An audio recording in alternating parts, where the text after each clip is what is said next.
Friends, ಎಲ್ಲರಿಗೂ ನಮಸ್ಕಾರ. ರೇಖಾ ಅಡುಗೆ ಚಾನಲ್ಗೆ ಸ್ವಾಗತ. ನಾನಿವತ್ತು ಹಬ್ಬದ ಸ್ಪೆಷಲ್ ಆಗಿ ಬೀನ್ಸ್ ಹೆಸರು ಕಾಳಿನ ಪಲ್ಯ ಮಾಡ್ತಾಯಿದ್ದೀನಿ. ಇದು ತುಂಬ ದೇಹಕ್ಕೆ ತಂಪು, ಒಳ್ಳೆಯದು ಮತ್ತು ಮಾಡೋದು ಸುಲಭ. ಇದನ್ನ ಹೇಗೆ ಮಾಡೋದು, ಇದಕ್ಕೆ ಬೇಕಾಗುವ ಇಂಗ್ರೀಡಿಯೆಂಟ್ಸ್ ನೋಡೋಣ. ನೋಡಿ, ಹೆಸರು ಕಾಳನ್ನ ನಾನು ಸುಮಾರು ಒಂದು 5 ರಿಂದ 6 ಅವರ್ ನೆನೆ ಹಾಕಿದ್ದೀನಿ. ನಿಮಗೆ ಟೈಮ್ ಇಲ್ಲಾಂದರೆ ನೈಟೇ ನೆನೆ ಹಾಕ್ಬಿಡಿ. ಸೊ ಅಗ್ಲಕ್ಕಲ್ಲಿ ಮಾಡೋದಂದರೆ ಒಂದು 5 ಅವರ್ ನೆನೆ ಹಾಕಿ. ಬೀನ್ಸು ಸುಮಾರು ಒಂದು 150 ಗ್ರಾಮ್ ಆಗೋಷ್ಟು ಅದನ್ನು ಚಿಕ್ಕದಾಗಿ ಕಟ್ ಮಾಡಿ ಇಟ್ಕೊಂಡಿದ್ದೀನಿ. ವಾಶ್ ಮಾಡಿ ಒಂದು 1/4 ಟೀ ಸ್ಪೂನ್ ಅರಿಶಿನ, ಒಂದು ದೊಡ್ಡ ಬೆಳ್ಳುಳ್ಳಿನೇ ಜಜ್ಜಿಟ್ಕೊಂಡಿದ್ದೀನಿ. ಕರಿಬೇವು ಒಗ್ಗರಣೆಗೆ ಒಂದು 2 ರೆಂಬೆ, ಹಸಿರು ಮೆಣಸಿನ್ಕಾಯಿ ಒಂದು 3 ರಿಂದ 4 ಒಣಗಿದ ಮೆಣಸಿನ್ಕಾಯಿ, ಒಂದು ದೊಡ್ಡ ಸೈಜ್ ಈರುಳ್ಳಿನ ಚಿಕ್ಕದಾಗಿ ಕಟ್ ಮಾಡಿ ಇಟ್ಕೊಂಡಿದ್ದೀನಿ. ಮತ್ತು ಒಗ್ಗರಣೆಗೆ ಒಂದು 1/4 ಟೀ ಸ್ಪೂನ್ ಆಗೋಷ್ಟು ಇಂಗು, ಒಂದು ಅರ್ಧ ಟೇಬಲ್ ಸ್ಪೂನ್ ಕಡಲೆಬೇಳೆ, ಒಂದು ಅರ್ಧ ಟೇಬಲ್ ಸ್ಪೂನ್ ಉದ್ದಿನಬೇಳೆ, ಒಂದು ಅರ್ಧ ಟೇಬಲ್ ಸ್ಪೂನ್ ಸಾಸಿವೆ, ಸ್ವಲ್ಪ ಜೀರಿಗೆ. ಮತ್ತು ತೆಂಗಿನಕಾಯಿ ನೋಡಿ ದಪ್ಪಕ್ಕೆ ಕಟ್ ಮಾಡಿ ಇಟ್ಕೊಂಡಿದ್ದೀನಿ. ಸುಮಾರು ಒಂದು ಅರ್ಧ ಕಪ್ ಆಗೋಷ್ಟು ತೆಂಗಿನಕಾಯಿ ತೊಗೊಂಡಿದ್ದೀನಿ. ಕೊತ್ತಂಬರಿ ಒಂದು 1/4 ಕಪ್ ಆಗೋಷ್ಟು ಕಟ್ ಮಾಡಿಟ್ಟಿರೋದು, ರುಚಿಗೆ ತಕ್ಕಷ್ಟು ಉಪ್ಪು, ಎಣ್ಣೆ ಒಗ್ಗರಣೆಗೆ ಆಗೋಷ್ಟು. ಈಗ ಹೇಗೆ ಮಾಡೋದಂತ ನೋಡೋಣ. ನೋಡಿ, ಒಂದು ಜಾರ್ಗೆ ನಾನು ತೆಂಗಿನಕಾಯಿ ಹಾಕ್ತಾಯಿದ್ದೀನಿ. ಸೊ ನಿಮ್ಮ ಮನೇಲಿ ತುರಿಯೋದಿದ್ರೆ ತುರ್ಕೊಬೋದು. ಇದು ಒಂಥರ ಡಿಫ್ರೆಂಟಾಗಿ ಈ ಮದುವೆ ಮನೆಗಳಲ್ಲಿ ಮಾಡ್ತಾರಲ್ಲ ಆ ಥರ ಇದನ್ನು ನೀರು ಹಾಕ್ದಿರ ಹಾಗೆ ತರಕಾರಿಯಾಗಿ ರುಬ್ಕೊತೀನಿ. ನೋಡಿ, ನೀರು ಯೂಸ್ ಮಾಡಿಲ್ಲ. ತೆಂಗಿನಕಾಯಲ್ಲೇ ನೀರಿನ ಅಂಶ ಇರುತ್ತೆ. ಫ್ರೆಶ್ ಆಗಿರೋ ತೆಂಗಿನಕಾಯಿ ತೊಗೊಳ್ಳಿ, ತರಕಾರಿಯಾಗಿ ರುಬ್ಕೊಳ್ಳಿ. ಈಸಿ ಆಗುತ್ತೆ, ಟೈಮು ಸೇವ್ ಆಗುತ್ತೆ. ಈಗ ಸ್ಟವ್ ಮೇಲೆ ಒಂದು ಪಾತ್ರೆ ಇಟ್ಕೊಂಡು ನಮಗೆ ಹೆಸರು ಕಾಳು ಬೀನ್ಸ್ ಬೇಯಷ್ಟು ನೀರು ಹಾಕ್ಕೊಳ್ಳಿ. ತುಂಬ ಜಾಸ್ತಿ ನೀರು ಯೂಸ್ ಮಾಡಬೇಡಿ. ಮತ್ತು ಕುಕ್ಕರಲ್ಲಂತೂ ಬೇಯಿಸೋಕ್ಕೆ ಹೋಗಬೇಡಿ. ಕುಕ್ಕರಲ್ಲಿ ಬೇಯಿಸೋಕ್ಕೆ ಹೋದರೆ ಬೇಳೆ ಅಂತೂ ಬಾಯಿಗೆ ಸಿಗೋದಿಲ್ಲ, ಒಂಚೂರು ಸಾಂಬಾರು ಥರ ಆಗೋಗುತ್ತೆ. ಸೊ ಪಾತ್ರೆಯಲ್ಲಿ ಬೇಯಿಸಿ, ಏನಿಲ್ಲ ಒಂದು 10 ರಿಂದ 15 ನಿಮಿಷದಲ್ಲಿ ಬೆಂದೋಗ್ಬಿಡುತ್ತೆ. ಉಪ್ಪು ಹಾಕಿ ಇದನ್ನು ಚೆನ್ನಾಗಿ ಕುದಿಯೋಕ್ಕೆ ಬಿಟ್ಬಿಡೋಣ. ನೀರು ಸ್ವಲ್ಪ ಕಡಿಮೆನೇ ಯೂಸ್ ಮಾಡ್ಕೊಳ್ಳಿ, ಬೇಗನೆ ಈಸಿ ಆಗುತ್ತೆ. ನೋಡಿ, ಚೆನ್ನಾಗಿ ಒಂದು ಸುಮಾರು 1/4 ಗಂಟೆ ಬೆಂದಿದೆ.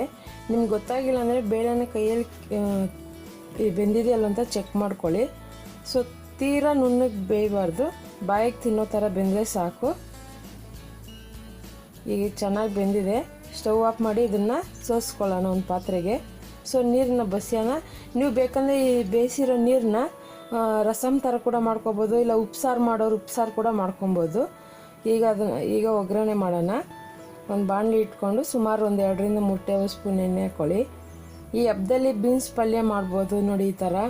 ಮತ್ತು ದೇಹಕ್ಕೆ ತುಂಬ ತಂಪು, ಒಳ್ಳೇದಿದೆ ಹೆಸರು ಕಾಳು. ಈ ಮದುವೆ ಮನೆಗಳ ಇದೇ ಥರನೇ ಪಲ್ಯಗಳು ಮಾಡೋದು. ಸೊ ಒಗ್ಗರಣೆಗೆ ಕಡಲೆಬೇಳೆ, ಉದ್ದಿನಬೇಳೆ ಅದೆಲ್ಲ ಹಾಕಿ ತುಂಬ ಚೆನ್ನಾಗಿರುತ್ತೆ, ತಿನ್ನೋವಾಗ ಒಂದೊಂದೇ ಸಿಗುತ್ತೆ. ಮತ್ತು ಇದಕ್ಕೆ ಜಜ್ಜಿರುವಂಥ ಬೆಳ್ಳುಳ್ಳಿ ಹಾಕ್ತಾಯಿದ್ದೀನಿ. ಬೆಳ್ಳುಳ್ಳಿ ಹಾಕೋದ್ರಿಂದ ಒಳ್ಳೆ ಫ್ಲೇವರ್ ಇರುತ್ತೆ ಪಲ್ಯಕ್ಕೆ. ಇದನ್ನು ಸ್ವಲ್ಪ ಲೈಟಾಗಿ ಫ್ರೈ ಮಾಡ್ಕೊಳ್ಳಿ. ಮತ್ತು ಈ ಪಲ್ಯನ ನೀವು ಚಪಾತಿ ಜೊತೆಗೆ, ಇಲ್ಲ ಅನ್ನ ಸಾಂಬಾರು, ರಸಮ ಏನೋ ಮಾಡಿದಾಗ ಸೈಡ್ ಡಿಶ್ ಆಗಿ ಪಲ್ಯ ಕೂಡ ನೆಂಚ್ಕೊಳ್ಳೋಕೆ ಈಸಿ ಆಗುತ್ತೆ. ನೋಡಿ, ಖಾರಕ್ಕೆ ನಾನು 2 ಯೂಸ್ ಮಾಡ್ತಾಯಿದ್ದೀನಿ. ಸೊ ನೋಡೋಕ್ಕೂ ಚೆನ್ನಾಗಿರುತ್ತೆ, ಅದಕ್ಕೋಸ್ಕರ ಒಣಗಿದ ಮೆಣಸಿನ್ಕಾಯಿ, ಹಸಿಮೆಣಸಿನ್ಕಾಯಿ 2 ಹಾಕಿದ್ದೀನಿ. ಖಾರನೂ ಲೈಟಾಗಿರುತ್ತೆ. ಈಗ ಈರುಳ್ಳಿ ನೀವು ಎಷ್ಟು ಹಾಕ್ತೀರೋ ಅಷ್ಟು ಹಾಕಿ, ತುಂಬ ಚೆನ್ನಾಗಿರುತ್ತೆ. ಇದಕ್ಕೆ ಸ್ವಲ್ಪ ಉಪ್ಪು ಹಾಕ್ತಾಯಿದ್ದೀನಿ, ಯಾಕಂದರೆ ಬೇಳೆ ಬೀನ್ಸ್ ಬೇಯುವಾಗ ಉಪ್ಪು ಹಾಕಿದೆ. ಒಂದು ಸ್ವಲ್ಪ ಲೈಟ್ ಯೆಲ್ಲೋ ಕಲರ್ ಬರಲಿ ಅಂತ ಅರಿಶಿನ ಪುಡಿ ಹಾಕ್ತಾಯಿದ್ದೀನಿ. ಇದನ್ನು ಸ್ವಲ್ಪ ಚೆನ್ನಾಗಿ ಫ್ರೈ ಮಾಡ್ಕೊಳ್ಳಿ. ತುಂಬ ಸಿಂಪಲ್ಲು, ಬೇಗನೆ ಆಗುವಂಥ ರೆಸಿಪಿ ಇದು. ಈಗ ಬೇಯಿಸಿರುವಂಥ ಹೆಸರು ಕಾಳು ಬೀನ್ಸ್ ಹಾಕ್ತಾಯಿದ್ದೀನಿ. ಆಲ್ಮೋಸ್ಟ್ ನಮ್ಮ ಎಲ್ಲ ಫಂಕ್ಷನ್ಗಳಲ್ಲಿ ಈ ಥರ ಸಿಂಪಲ್ಲಾಗಿ ಬೀನ್ಸ್ ಪಲ್ಯ ಮಾಡ್ಕೊಬೋದು. ಸೊ ತುಂಬ ವೆರೈಟಿ ಪಲ್ಯಗಳು ಮಾಡ್ಕೊಬೋದು. ಅದರಲ್ಲಿ ಇದೊಂದು.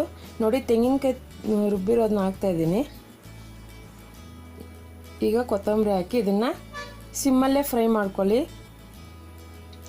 ಈ ತೆಂಗಿನಕಾಯಿ ಥರ ಮಿಕ್ಸಿಯಲ್ಲಿ ರುಬ್ಬೋದ್ರಿಂದ ನಿಮ್ಗೆ ಟೈಮ್ ಸೇವ್ ಆಗುತ್ತೆ ಫ್ರೆಂಡ್, ಮತ್ತು ತುರಿದಾಗೂ ಫೀಲ್ ಆಗುತ್ತೆ. ಈಗ ಇದು ರೆಡಿಯಾಗಿದೆ ಅಷ್ಟೇ. ಇದನ್ನು ಒಂದು ಸರ್ವಿಂಗ್ ಪ್ಲೇಟಿಗೆ ಸರ್ವ್ ಮಾಡ್ತಾಯಿದ್ದೀನಿ. ನೋಡೋದಲ್ಲ ಎಷ್ಟು ಸಿಂಪಲ್ಲಾಗಿ ಬೀನ್ಸ್ ಹೆಸರು ಕಾಳು ಪಲ್ಯ ಮಾಡೋದು ಅಂತ. ಹಾಗಾದರೆ ನೀವು ಈ ರೆಸಿಪಿನ ಈ ಹಬ್ಬದಲ್ಲಿ ಆದರೆ ಆಗಲಿ, ಇಲ್ಲಾಂದರೆ ಮನೇಲಿ ಯಾವುದೇ ಫಂಕ್ಷನ್ ಆಗಲಿ, ಮತ್ತು ಸಿಂಪಲ್ಲಾಗಿ ತಿನ್ನೋದಕ್ಕೂ ಮಾಡ್ಕೊಬೋದು. ಈ ರೆಸಿಪಿನ ನೀವು ಮನೇಲಿ ಟ್ರೈ ಮಾಡಿ ಹೇಗಿದೆ ಅಂತ ಕಮೆಂಟ್ಸ್ ಮಾಡಿ. ಮತ್ತಷ್ಟು ಈಸಿ ರೆಸಿಪಿಗೋಸ್ಕರ ರೇಖಾ ಅಡುಗೆ ಚಾನಲ್ನ ಸಬ್ಸ್ಕ್ರೈಬ್ ಮಾಡಿ, ಶೇರ್ ಮಾಡಿ, ಲೈಕ್ ಮಾಡಿ. ಎಲ್ಲರಿಗೂ ಧನ್ಯವಾದಗಳು.